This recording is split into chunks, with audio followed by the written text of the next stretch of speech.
Welcome to Big Blend Radio with your hosts, Lisa and Nancy, editors of BigBlendMagazine.com.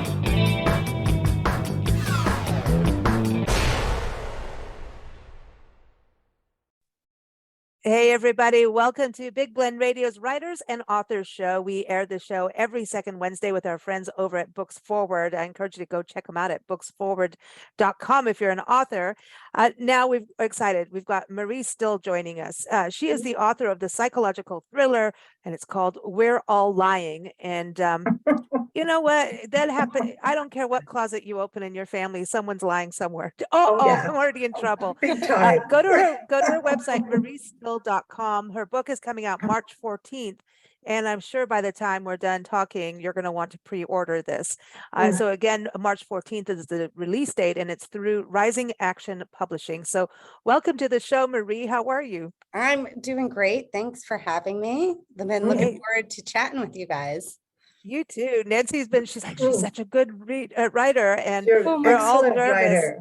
We don't want to spill beans or, anything like that. But as soon as I saw the title, We're All Lying, I'm like, oh, well, Sounds like my family. Yeah. So, I mean, I don't think there's a family without any kind of gossip going on in the background and stuff to hide. You know what I mean? Yeah, I do love the gossip. I'm a very nosy person, so the secrets and the lies, I love in real life and in my books.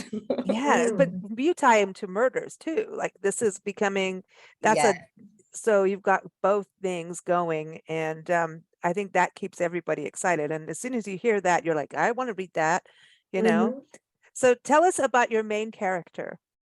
The main character's Cass. So she is a mom. She's also a successful advertising agency. And she gets this email in the opening from her husband's mistress. So this facade of her life that she's kind of carefully curated is really not all it seemed to be. So everything falls apart for Cass, unfortunately, very quickly in the book. Oh, and so when you get that kind of idea, I mean, where did that idea come in? Like, okay, the mistress is contacting the mama, the mama ship. I mean, that's kind of, that's a, I pull a lot of my inspiration from true crime. I'm on Reddit a lot in true crime, different subreddits, and we're watching whodunits all the time with my husband. I now have him addicted. And so a lot of like just little bits and pieces come from my life plus true crime. I'm not a criminal, so it's not that part that's coming from my life. I promise. You said that, I'm like, oh dude, what has she done? I want to know. Or I'll just be walking through the grocery store, driving someone around, what if this crazy thing happened? What if this happened? And I play the what if game a lot. And my mind wanders into very strange and dark places that frighten some people that know me very well in real life. Well, families have a lot of secrets, a lot. And the further back you go generation-wise, you see somewhere it starts at the very, very top of the scale. And the secrets get passed down, embellished, get worse. And then people outdo each other with their secrets. I'm just looking at my own family history, and it would not surprise me if somebody in my family murdered somebody at some point. Oh, that's nice.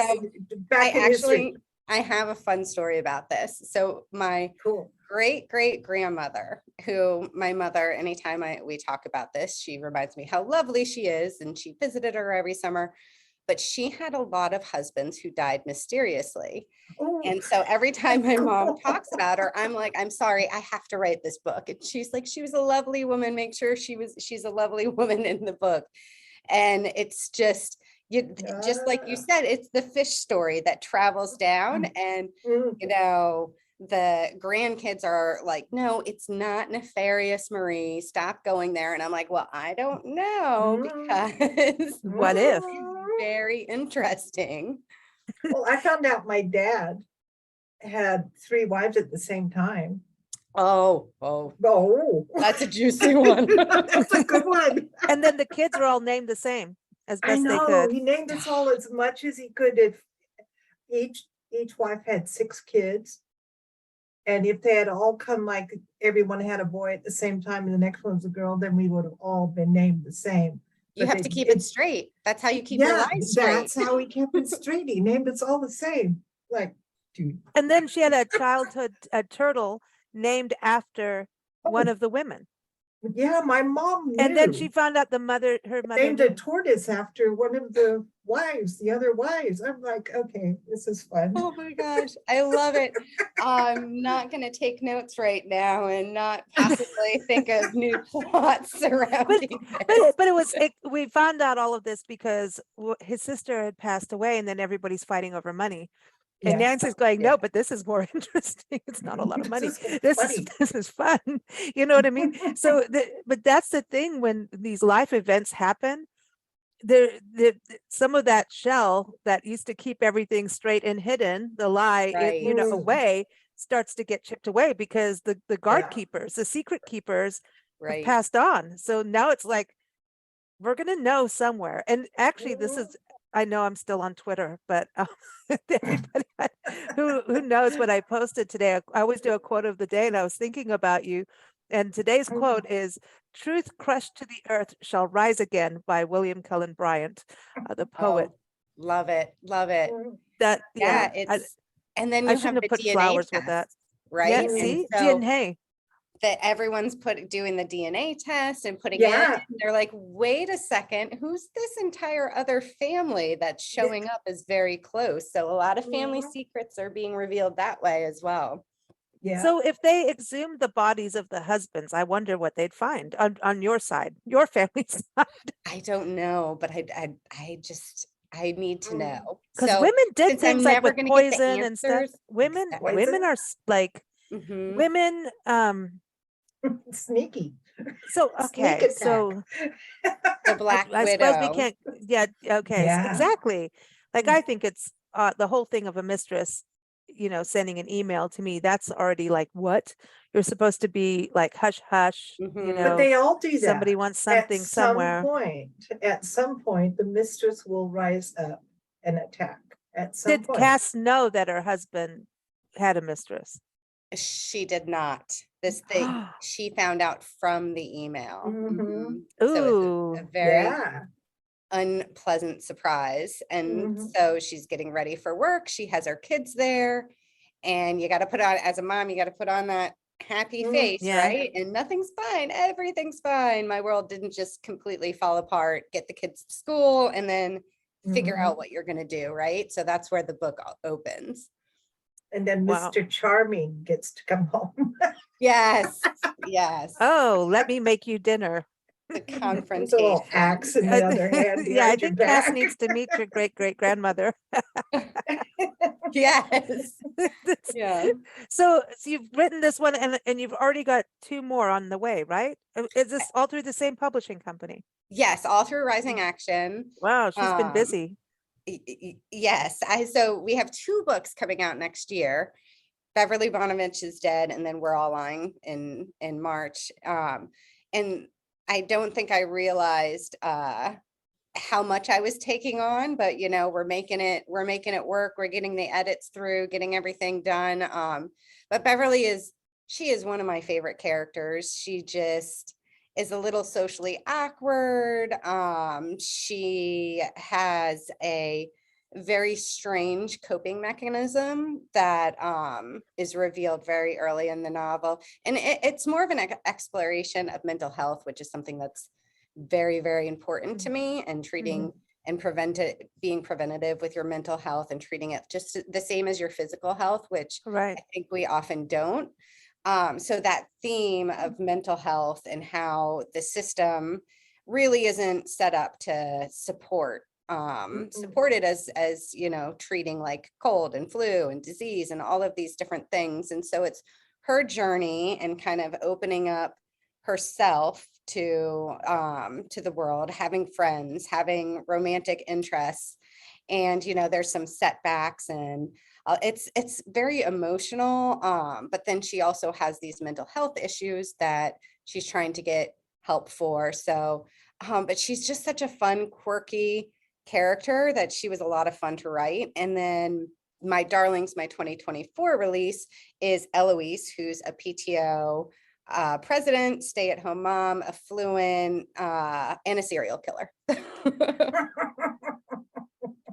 This, if the FBI ever gets hold of your computer, they're gonna come and look at filled with it. I unfortunately know how to do very bad things to people and hide bodies, but it's for research purposes and not for real life. I'm actually a very lovely human being who would never commit a crime in real life. So now when you're driving somewhere and you see one of those black bags on the side of the road, do you go like, ooh, I wonder if it's a body all chopped up in there? You know how sometimes there's like, but I'm also nosy, so it's like the worst of pull both, over, like, there could be traits. something in there. Like, Yeah. I mean, to even see a dead body, that's a whole weird.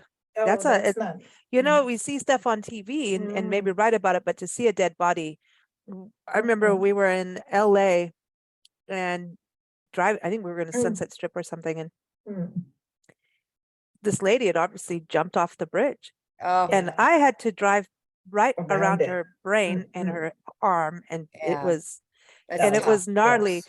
But I have to say, I did rubberneck. I couldn't not look at it. Like, you don't want to look at it because once it's there in your head, it's there, and you feel really bad. I mean, you can see her shoe, it's those little details that sit with you. The shoe, right? It's those little things that just they God, and it's just like, and I had to make sure I didn't drive over her because it was so freshly done. That's that sounds bad, but like when you see something like that, it is you want to immediately go like, why did you do this? Like, what were you thinking? Like, get back up. You want to undo her demise, of dying that way. But to see it, dead bodies, but we are fascinated by them. It's the unknown. Death is the unknown. So it is fascinating that we all have whatever religious belief you have or whatever. It's still this unknown thing that and it's looming. You can't get away from it, right? Yeah. But why choose something that hurts? What was that? I said, why choose, if you want to take yourself out, why would you try to jump off a bridge? That's gonna hurt. Why do that? Why not just take some pills? Fall seems very scary, actually. I know. Just do something that won't hurt. And it's very specific. It's very specific, and I actually appreciate that you guys are speaking openly about suicide, because that's a portion of my royalties do go to suicide prevention and a couple of organizations in the name of a couple of my friends, and I think that it is something that should be talked about openly so people don't feel the stigma attached to it and can get the help they need. But yeah, there is this, it's like when you see a car wreck, you're looking and then everyone else is slowing down. But I've really become, and it's almost awful to say, but I'm like desensitized to murder and all these things, because it's what I read, it's what I research, it's what I write. So the shock value isn't there for me as much. Yeah. But at the same time, for your readers, it's like, oh wow, this happened. And talking about suicide, that is, I think it's important to read crime and psychological thrillers, because these things exist. Like you're talking about, it starts with this true crime, and we sometimes forget the value of life. And if you are in a situation that you feel like you need to end it, I think it's really hard. You can't go backwards. Like once you've done it, right? You want to undo it, but you can't. And it could be just that one moment that could change. If someone stepped in at that one time, or that one moment could just say, hey, this situation may feel, I think there's a lot of times with people feeling incredibly overwhelmed and that they can't fix something, but they can. But it's like, that's why I said yeah, Yeah. it does go hand in hand though with what you're writing, because to me it's like it's about value of life, and when you're overwhelmed you forget the value of life, you know? Yeah, and I find human emotions super fascinating, the Mhm. way that they completely change you. So jealousy, for example, Mm. and Mm. whether it's an infidelity or, looking at people's curated lives on social media, or all of these emotions that can truly change who you are as a person and how you react and what you Mhm. do. And that's why we see these crimes of passion. That's why we see these Yeah. knee-jerk reactions, because these emotions, they just take over, right? That's And they chemical. turn you into someone completely different. And it's fascinating to me, because people will say, I would never do that. I could never picture myself doing it. But then when you get in those situations where that brief moment, like your blood pressure's rising or you're feeling something so strong, you're like, I can see it. I can relate to that. And I really try and dig deep and pull into those emotions that change people and make them act in unexpected ways. It's something that I play with a lot in my writing. I Do you think, talk to your that's characters? Oh, sorry, go ahead, Nancy. no, I was just going to say, I think that survival instinct takes over and you become more animal-like. 100%. I Yeah. agree. Yep. Mhm. Yeah. Do you talk to your characters? No, they live in my head and I sometimes talk like them. So when I'm really deep Oh, in the wow. story, That's funny. I'll find myself like saying the different idioms or speaking like them in my real life conversations.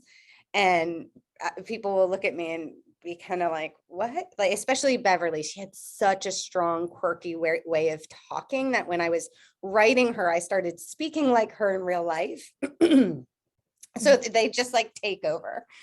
Yeah. Oh, That's well, it's kind of like that's interesting. you're yeah, I always wonder that. I mean, because you have to put yourself in someone's footsteps. I always think that, like when we do articles or stories about something that's happened in history, what was it like to be there? So like we've been to a lot of battlefields and hanging Mhm. sites, things like that, and death happened right where you are, and then you're like, I don't want to stand on anything, I don't want to, like, you know what I Yeah, mean? right. It's like, oh man, it's Mhm. like even going through a cemetery, like you don't want to step on anybody, and that there's unmarked graves, and that there's people there that nobody knows about yet, like It they just don't makes know it who. so visceral and Yeah, and then you think real. about who Yeah. was that person, and so you have to really get in, and it's almost like you have to be an actor to write it in that creative nonfiction kind of thing from that side.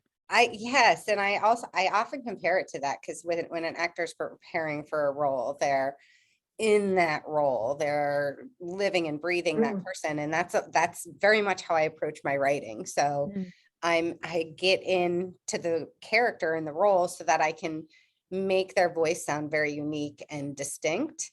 Do you scare your husband? I was gonna Yes, say, man, you're yes. scary. He'll read some things and he'll be Scary. like, Ew. did that come from you? No. We have a friend she writes murder mysteries too, and we started reading them, and everyone, like the husband's getting killed, and she's the Yeah, sweetest lady. I mean, she'll bake you cookies but kind of she lady, keeps you killing know? husbands. And her husband's really nice. And I look at him like, Dave, she's taking you out again. And he goes, I know, I Yeah. know. Yeah, it's And like, dude. he's like, I didn't put the toilet seat down. Now she's murdering me. He has died 1,000 deaths in my books. Yeah.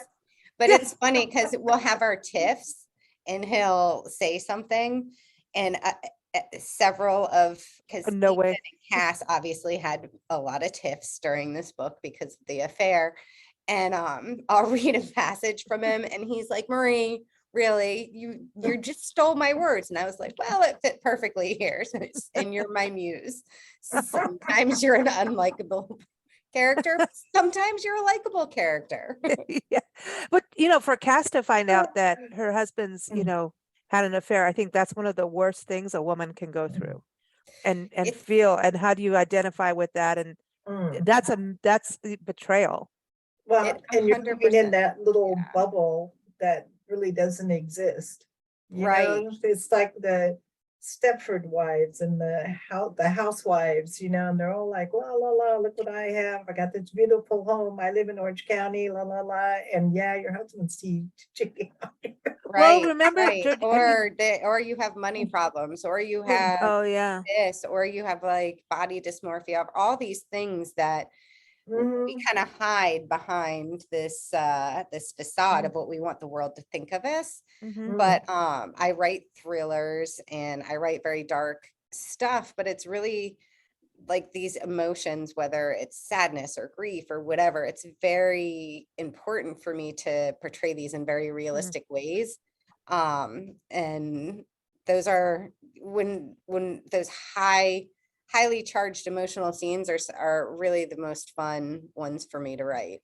Yeah, that's, Mm. I think when you like the infidelity or the betrayal, that leads to rage and then to pain till like each, it's like this roadmap of if we could look at, you know, our bodies with, you know, all the veins having a different channel of emotions and then they just bump into each other.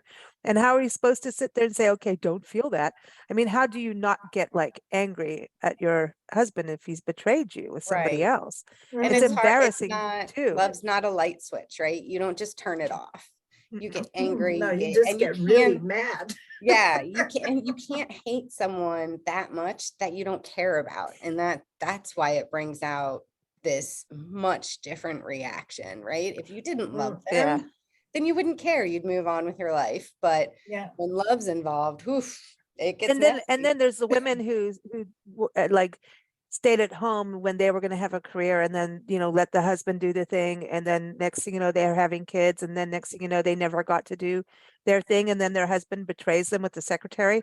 This stuff still Mhm. happens. And then they're like, Oh, yeah. 100%, I've been right? remember there was that Dirty John series. I think it's Dirty John. Yes. Yeah. Oh my gosh. And that woman just, and it was a true story. It happened in San Diego when we lived there, that one lady in that one episode. And she like chased her husband down, eventually drove the car through the front door or some crazy Yeah. thing. And I'm like, no way, look at her. Yeah. You Right know, so through. you felt bad for her, but and he was bad. He was bad, but she, because of She her just got emotions, pushed to the she, Mhm. limit. yeah, Yeah. but her emotions made her look out to lunch. And, you know, there's Yeah. weird, yeah, there's, and women are really, I think women are really complex, you know, Y- emotionally. So sometimes really calculating and manipulative. So do you Oh, have yeah. fun doing that Payback. in writing? Yeah. Payback is good, like a well-crafted payback plan. I really love the complicated, complex, sometimes you're a little bit scared of them female characters who are Mhm. also strong female characters. They're, which, you know, PTO, stay-at-home mom, serial killer. That's why Cass is a very successful advertising agency owner. I really love whether it's a Mm. quiet strength or a different kind of strength, but and then having playing with the emotions and playing with what they do with that. But at the core, these are strong women. Mhm. So even though some of my characters, and there's a lot of other women within We're All Lying who play different roles, even though some of them are doing very bad things, I hope that readers do find the strength within them and that see that these are really complex and powerful women in their own right. Mhm. See, that's why we all liked Orange is the New Black. Oh yeah. That Because was the a fun women were show. strong in there in Yeah. different Ooh, big ways. time. Big Yeah. You know, time. that was like then you realize like really don't mess with women. Yeah, don't. I mean, there was some good parts in there, but so the 3 books are coming out. So tell us about actually going into, because you also write other books, right? Under a different name? Beverly Bonovich is written under Kristen Seeley. So Oh, okay. that's the September release that's coming out next year. That's under Kristen Seeley. It's has the darker themes that of course will always be part of my books, but it's more suspenseful women's fiction than psychological thriller. So under Marie Steele, you're going to get the murder, you're going to get the very dark, you're going to get straight psychological thriller. And Kristen Seeley is a little bit dark, but she's less murdery. So why did you decide to do two different names? It was really because, who are you actually, really? Yeah, really. It was really because I have a long list of strict psychological thrillers that I'm working on, and and looking at my release schedule and which books are going to come out. I wanted to keep Marie still very much in the psychological thriller genre, and then Kristen Seeley is where it will be more emotional, more about the woman's growth, and the female protagonist's growth, still with a little bit darker themes, and you'll still see some of that, but I wanted to separate the two. See, well, there's a lot of women changing their names too. I just wonder if you scare those male people in your family. Yes, I do. I bet you do. I do. Oh, it was funny. My dad read my book, and he called me and he raved, of course, because he's my dad. He loved my book. But I got lectured because I cursed in my acknowledgments, and he said, I'm a professional author now, and I cannot be cursing in my acknowledgments. You better not listen to any of our radio shows, because apparently I did that a few times. The other week, so. I was like, Dad, have we met? I'm too old to change at this point. I know. But yeah, but going and having a different name, and I know that's been going on for, centuries, different names. But I'm seeing this thing where women are changing their names, like especially their first name. So I don't quite understand, but I kind of feel like it would be fun to have a different name and kind of separate. Yeah. So you can kind of have that. It's like a different identity. So you're writing almost like it is a different person. Yeah. And some people do it. So some of my friends have pen names because of their day jobs. And so they need to kind of be more incognito, especially you'll see that a lot in the romance genre, especially. Yeah, I was going to say, I know someone who had to change her name because she wrote it was a sci-fi little, there's little people in sci-fi with little bit of spicy little people. Yeah. So the higher I can't go there. The higher the spice, sometimes the more likely you're going to see a pen name. Bigger the name. Look, we're all being good on our terms here. We're very good. Your dad can listen to this. Yeah, and some people are not very open, even with their family, that they're a writer for whatever reason. Wow. I have way too much of a big mouth. Like the second I started writing a book, I'm like, I'm going to write a book. Cool. And so, I just can't keep things to myself. So keeping that all secret, like I would explode. Yeah. So have you always written? Is this something like from childhood on, or? I have, yes. So I've always been a reader.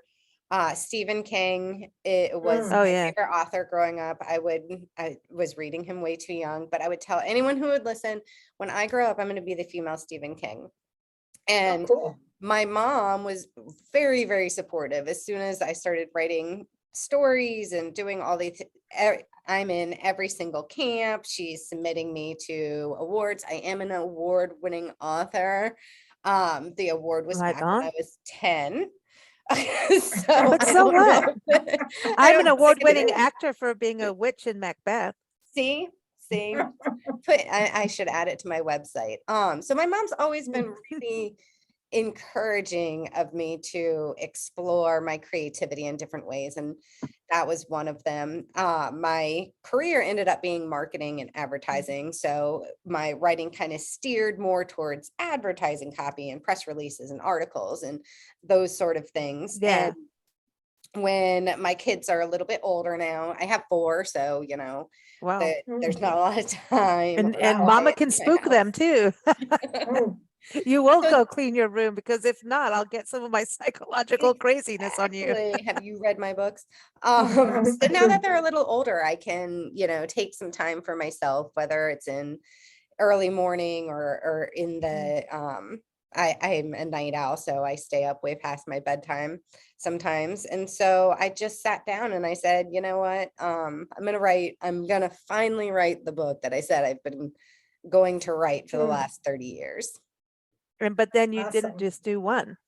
And You then just kind of went on like crazy. Yeah, you I just loved got all it. in I it. kept going. Well, Cool. good. That's That's awesome. cool. That's cool. And to do it, yeah, to have those moments alone to be able to do it. I think that's always important, you know? Yeah, I was getting into so my career is very important to me. I'm an executive at a consumer electronics company. But when you're an executive, work is your life, right? So it takes over your 24 hours thinking of it, and then you get burnt out. And I needed a way to turn my mind off of work on the weekends and step and do something for me before work just kind of took over my entire life. And so writing's been really helpful for me to find balance. So I'm spending I'm paying attention to how much time I'm spending on me, on my family, on work, and really balancing out my life. Well, it sounds like I've added more work to my day, but it's really helped me kind of step back and say, I need a more balanced life where it's not just 100% work. Sure. But writing is therapeutic too. You know, I think it's a very therapeutic, you're tapping into a different side of your brain, and it's that creative side, which allows you to know that everything is possible, right? Because creativity has no limits. It really doesn't. And so it's that you're tapping into that happy side, even though you're writing really weird stuff. No, but then you can kill off people you don't like. I know. So that's the other part of therapy. Is like, so you step away. It's like, I just murdered 3 people today. I'm fine. Exactly. I don't have any anger issues anymore. We can skip today's therapy appointment. We're good. It's like someone cuts you off in traffic. You're like, you know what? I'm going to kill you tonight. Yeah. Well, no, it is therapeutic. I mean, even because I think there's an alone time, and it is really, it's as a reader, no one can tell you what you're reading or how you're taking it. That's personal. We always talk about that. You know, the arts give you this, your own place of who are you? What are you thinking? You know, what are your ideas? And it's the same thing as reading, but writing it's the same thing too, because no one can sit and tell you what to do. It's just your own course, you know? No, and I think that's a really cool point you make, because it's actually been really fun for me as an author too, because when you're writing the book, it's yours. The characters are yours. You have specific ideas, but once the book is in readers' hands, it's not your book anymore. It's not your story. These characters are no longer yours. They're your readers, and their interpretations and how they're experiencing the book is so different. It's so personal, and watching that from strangers has been it's just such a cool experience, because I'm like, wow, that was not in my head, but it's not my story. It's yours now. And I think it's just been so cool to watch. Oh, that's awesome. Well, I wish you the best on this journey. I mean, this sounds so cool. It sounds like you're watch you hit all the bestseller lists. Watch it happen. Oh, you put it in the universe. I love you for that. Well, no, because you've got Nancy's just like, she's a really darn good reader, and I mean writer, excuse me. She's been raving about him, and I'm trying to not let her tell everybody everything, because she does that to me, and then I have to like shut up on shows. But I know, because it's one of those books, you know, that's it's riddled. But it could make a great movie. You guys just keep putting all the best things in the universe. Thank you. Well, but I really appreciate that. You've obviously got the passion. That's what I'm saying. You know what Nancy said about your writing, and then the passion for it, that always, you know, and then you've got the marketing skills. So there you go. It's very believable. And there's nothing worse than a book, a fiction, especially a murder mystery, where it isn't believable. It just, you know, it has to be believable, or by the 3rd or 4th chapter, you're done. You know. Yeah, especially because readers tend to read a lot of thrillers and they have high expectations. So But you have no, to I have like integrity of murder here. Well, they want to be shocked no matter what. They want to, because you start out already, oh, this is going to be the murderer over here, or so-and-so's over there is going to do that. And when it doesn't turn out the way you think it turns out, you're pleasantly surprised. You're like, oh, look at that, as opposed to, I knew it. Oh, and if you finish the book and you knew it, that's a no-no. Now I had to just watch my language there. Yeah. That's because, that, and even if it's a well-crafted book, and you're enjoying the read, but if you already figured it out at the beginning and then at the end you're right, it's just like you just wasted time. You know what I mean? And that's, you're told at the beginning, and now you're following the murderer, knowing the murderer is the murderer. That's a whole different way of that writing. is a whole different thing. That's cool. A whole different thing, and that's cool too. But if you're reading a mystery of any kind and you figure it out by the second chapter, it's very disappointing. Well, my books never have the same ending as draft one, so this endings are surprises to me. So I think that helps sometimes. Yeah, because don't the characters kind of come alive and drive you in a different way? Like, would a character really, would this particular character really do that way? Because the more you write and the further you get into the story, they come to life more. Yeah, that's what I think. And then you're like, wow, I think this ending is going to be completely different. But as a reader, I'm an avid thriller reader, so I'm trying to guess the whole way. And when I'm surprised, I love it. Yeah, me too. I'll usually catch a couple things, but if the multiple twists, as it's just, as a reader, I think a lot of fun. Those are the books you stay up all night reading, right? And I know, and it's like, you need to go to bed. You're like, I've got 2 more hours, just one more page, and then it's like, darn it, because you need to go to bed. You need to go to bed, and when you can't, you can't. That's it. I've had many a nights like that. Yeah, but it's so cool. And then the next day, you're like a little zombie, and you're like, yeah, but still, and if you didn't finish the book and it's still got those few pages, and then that's bad, because then you're like at work and you run to the car. Yeah, gotta finish this. I don't really need to go to this meeting, do I? That's how it is. Well, a real pleasure chatting with you, Marie. Thank you so much for joining us. Yeah, thank you for having me. It was great to chat with you guys. You too. Everyone, again, the website is mariestill.com.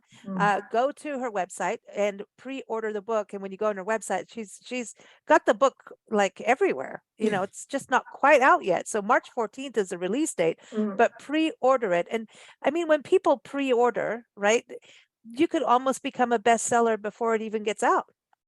Yes. Yeah. So let's all do that. Cool. So everybody order it. A group effort. Yes, come on.